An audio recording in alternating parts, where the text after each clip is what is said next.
முருகனுடைய முதல் படை வீடு, திரும்புற பக்கம் எல்லாம் மணக்கிற மல்லிப்பூ, இப்படி சொல்லும் போதே உங்களுக்கு நான் எந்த தொகுதி பத்தி பேச போறேன்னு தெரிஞ்சிருக்கும். நாம இன்னைக்கு பார்க்க போறது திருப்பரங்குன்றம் சட்டமன்ற தொகுதி. எடப்பாடி பழனிசாமி அவர்கள் தன்னோட 4வது கட்ட சுற்றுப்பயணத்தை இங்கிருந்து தான் ஸ்டார்ட் பண்றாரு. இந்த தொகுதியில முக்கியமான சிறப்பு என்ன அப்படின்னு கேட்டா, அதிமுகவுடைய கொள்கை அண்ணா அப்படின்னு எம்ஜிஆர் ஃபர்ஸ்ட் சொன்னதே மதுரை மண்ணில தான். அதிமுக 7 முறை இந்த தொகுதியில வெற்றி பெற்றிருக்காங்க.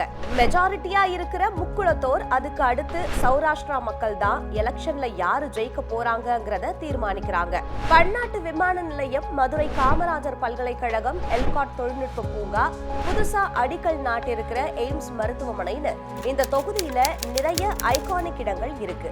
அரசியல் நிலவரம் எப்படி இருக்கு வாங்க பார்க்கலாம். மதுரைனாலே அதிமுக செல்வாக்கு பெற்ற தொகுதிகள் தான் அதிகம். அதுலயும் திருப்பரங்குன்றம் அதிமுக ரொம்ப ஸ்ட்ராங்கா இருக்கிற தொகுதி. அதிமுகவை சேர்ந்த ராஜன் செல்லப்பா தான் இந்த தொகுதியில இப்போ இருக்கிற சிட்டிங் எம்எல்ஏ.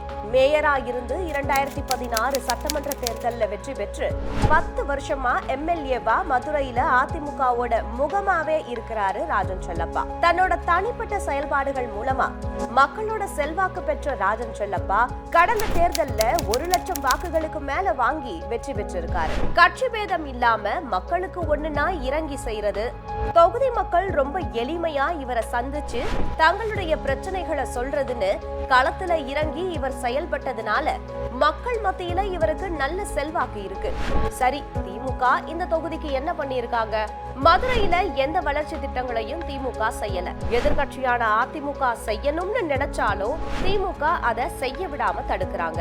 விலைவாசி உயர்வு, கொலை, கொள்ளை, பாலியல் வன்கொடுமைன்னு எப்பவுமே ஒரே கலவரமா தான் இருக்குன்னு மதுரை மக்கள் தங்களுடைய மனக்குமுறலை கொட்டுறாங்க. இங்கேயும் திமுக ஃபெயில் மார்க் தான் வாங்கி இருக்காங்க. அடுத்து இந்த தொகுதி மக்களோட கோரிக்கை என்ன? இந்த சட்டமன்ற தொகுதியில குடிநீர் பற்றாக்குறை, போதிய சாலை வசதி இல்ல, திருநகர் பகுதியில பாதாள சாக்கடை திட்டத்தை நடைமுறைப்படுத்தணும், மல்லிகை பூக்களை ஏற்றுமதி செய்ய வாரியம், மல்லிகை பூ தொழிற்சாலை அமைக்கணும், இதெல்லாம் இந்த தொகுதி மக்களோட கோரிக்கை. இப்போ ஆளும் கட்சியான திமுக இந்த தொகுதிய அதிமுக தொகுதின்னு புறக்கணிச்சாலும் எம்ஜிஆர் காலத்துல இருந்தே அதிமுகவோட கோட்டையா இருக்கிற திருப்பரங்குன்றத்துல இந்த முறையும் ராஜன் செல்லப்பா வெற்றி பெறுவதற்கான வாய்ப்புகள் நிறைய இருக்கிறதா சொல்லப்படுது. எடப்பாடி அவரோட சுற்றுப்பயணத்துல மக்கள் கூடுற கூட்டம் தான் அதுக்கு சாட்சி அப்படின்னு மக்கள் அடிச்சு சொல்றாங்க.